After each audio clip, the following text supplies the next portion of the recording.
has been raised from the launch of the appeal emblem, and it supports them.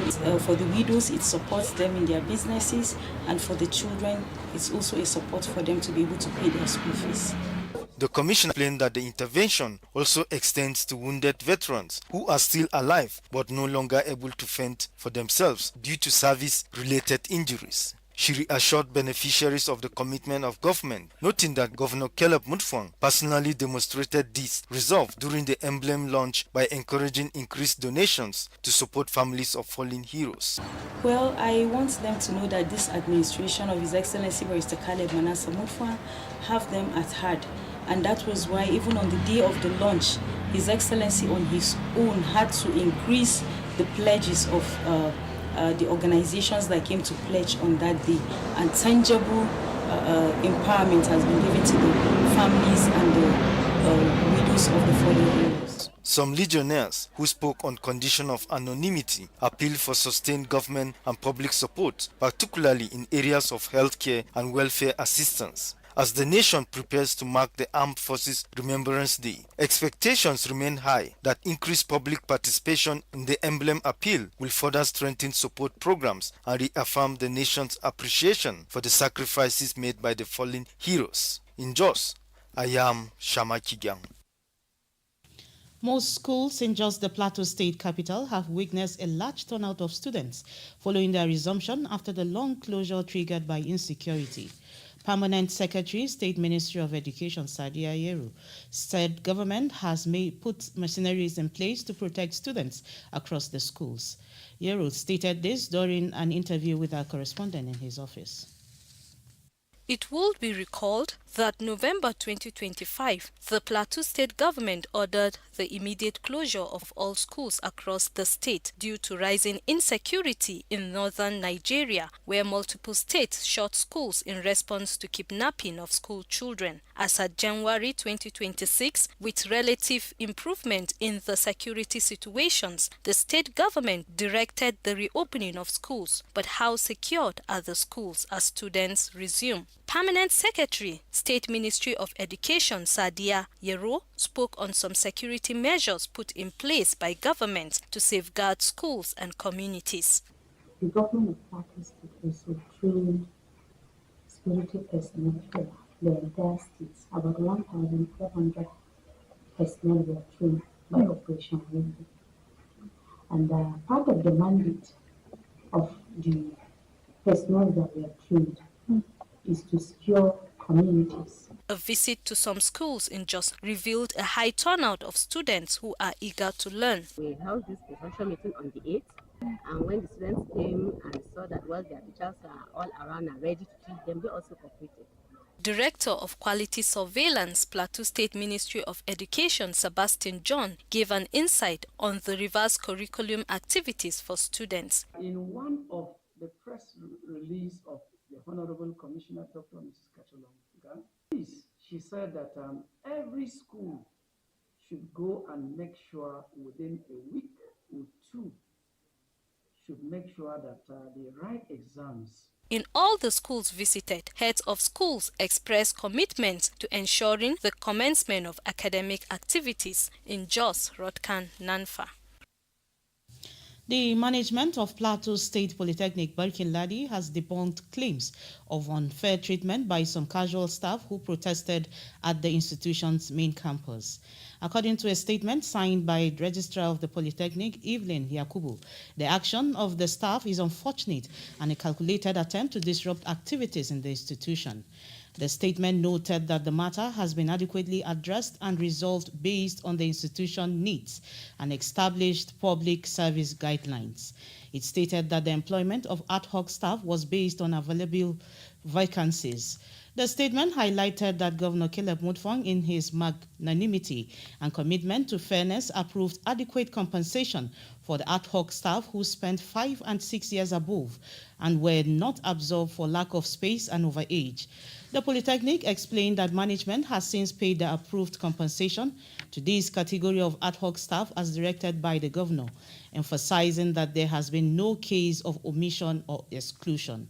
It expressed concern that most of those who staged the protest were those who have been duly paid the compensation and are not rendering any form of service in the Polytechnic.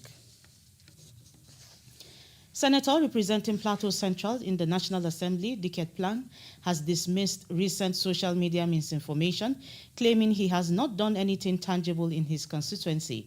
The senator debunked the fake news while addressing journalists at his residence in Rayfield, Jos. Correspondent Simon Swatkia has the details as presented in our studio. In an interview with journalists at his residence in Rayfield, Jos, Senator Dicket Plang highlighted his achievement within 2 years in office. This includes fencing of several secondary schools, provision of laptops to Plateau State University, Bokos, securing the University of Mines, Mining and Geosciences for Plateau State, and also securing pensionable employment for graduates in federal ministries, departments and agencies. The fourth legacy project of Mr. President is Akwanga Jos Gombe Road. That was my motion.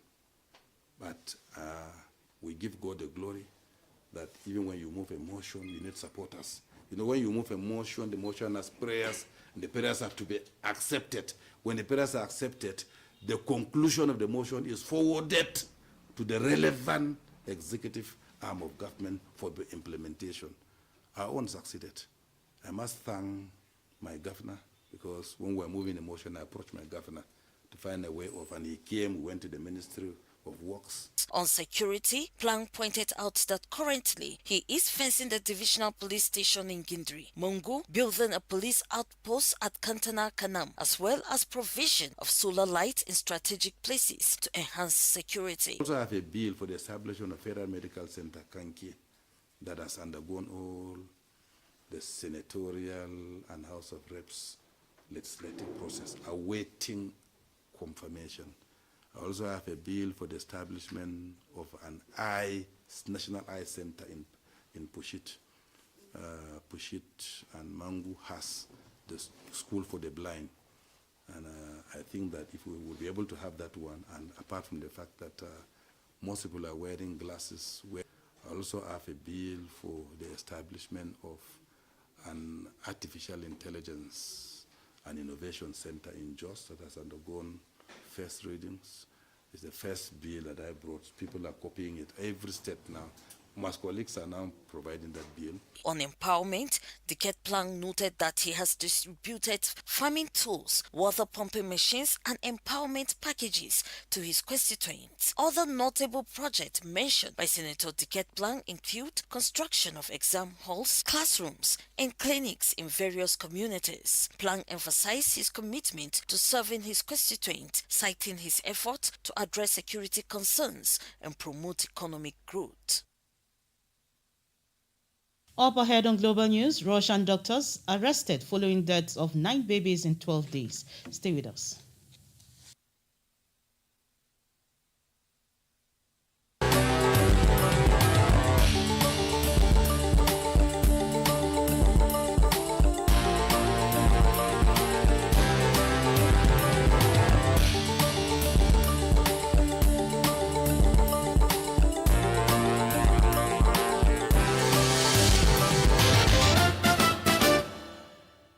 Welcome back. If you're just joining us, you're watching Global News coming to you live from our Rayfield studio. Plateau Radio Television Corporation has held its 2026 first staff general meeting to set the tone for the months ahead. The meeting also focused on professionalism, improved content delivery, and renewed commitment to public service broadcasting. Our correspondent was at the PRTVC's headquarters venue of the event. In an interview with journalists at his residence in Rayfield, Jos, Senator Dicket Plang highlighted his achievement within 2 years in office. This includes fencing of several secondary schools, provision of laptops to Plateau State University, Bokos, The management and staff of the Plateau Radio Television Corporation converged on the corporation's headquarters for the 2026 meeting aimed at evaluating performance and charting a strategic way forward. The general manager of the corporation, Rita Kachulompam, emphasized the importance of dedication, innovation, and teamwork in repositioning the organization as a credible and people-oriented broadcast station. She noted that collective effort remains key to achieving the corporation's mandate. Some of you must have made your own sacrifices to see that PRTV stayed afloat. Thank you. Thank you. Thank you. I deeply appreciate the sacrifices you made for PRTV to be on air, for things to work in PRTV. Director of Engineering of the organization, Yakubu Ashon, stressed punctuality, professionalism, and responsibility in discharging duties. So for us that are here at this time, let's not break that jinx. Let's hold it with high esteem. A minute's silence was observed for the repose of the souls of relatives and staff of the organization for the day that has passed. There was observations, suggestions, advice, and comments during the session. Some staff, Amos Labang and Afodia Abagza, described the meeting as timely and motivating. To God be the glory. It was quite very, very incisive, and we had a nice time together. It came timely, and we are grateful because our management are up to the task. The beginning of the year meeting is expected to strengthen collaboration between management and staff as the organization continues to deliver quality broadcasting in line with its public service mandate. Fidelis Zhang. Death is described as a necessary end of every human being, hence the need to prepare for it. Reverend Father Vincent Fazin of St. Charles Luanga Catholic Church Total Shandam gave the admonition during the funeral rites of Reverend Danladi Chengi, Danladi Chengi, who was a driver with the Plateau Radio Television Corporation, Jos. The clergy, who described the deceased as humble, courageous, and a jovial person while alive, urged the immediate family to be comforted in the legacies he left behind. Reverend Father Fazin stressed that it is God who gives and takes away life, adding that no one can delay the will of God. Responding on behalf of the family, one of the sons of the deceased, Anthony Danladi, thanked all those who supported them during and after the demise of their father and prayed God to reward them all. He disclosed that before his death, their father had been sick for the past 6 years, stressing that his death is healing.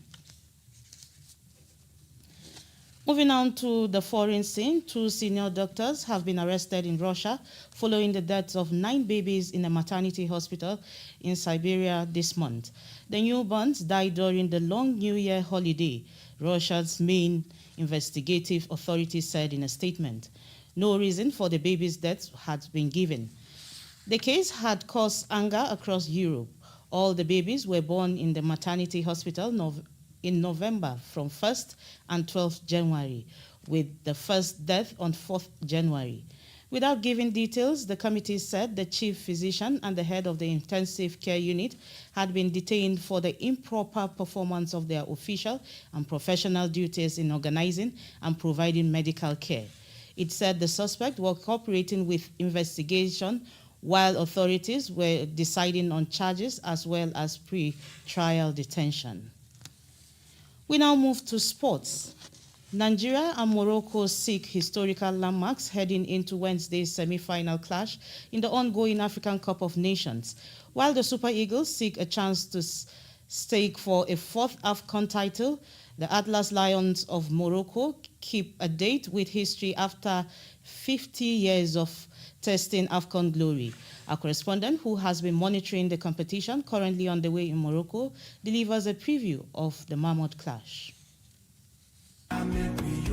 Both teams remain undefeated in the 35th African Cup of Nations, but the Super Eagles can boast of maximum points since the group stages, while Morocco were held just once against a resilient Mali side in Group A. Wednesday, January 14th semi-final clash will mark a first meeting between the pair in 22 years now, and the 12th in all counts, while facing off only for the second time in the semi-finals of the African Cup of Nations. The North Africans have enjoyed 6 wins in 11 games against Nigeria's 3 and pulling 2 draws amidst, while the face-off promises a battle pitting attacking ingenuity against pragmatic approach by virtue of the Super Eagles' staggering goal turnover of 14, 5 goals more than Morocco's 9 thus far. The fact the North Africans have only conceded 1 so far against the Super Eagles' 4 throws permutations into the wires owing to the Super Eagles' renewed defensive sense in the last 2 games, as well as Morocco's respected attacking stalwarts, though not as lethal as Nigeria's combination. Super Eagles coach Eric Schell and man of the match versus Algeria Victor Osimhen speak.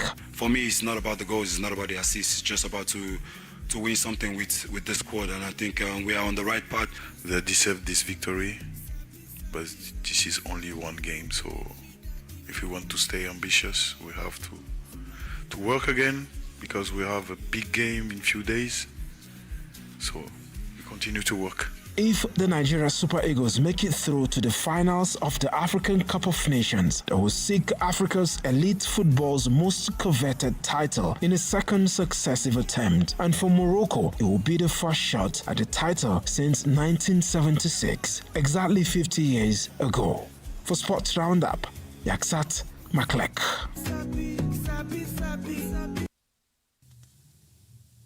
That sports report takes us to the recap.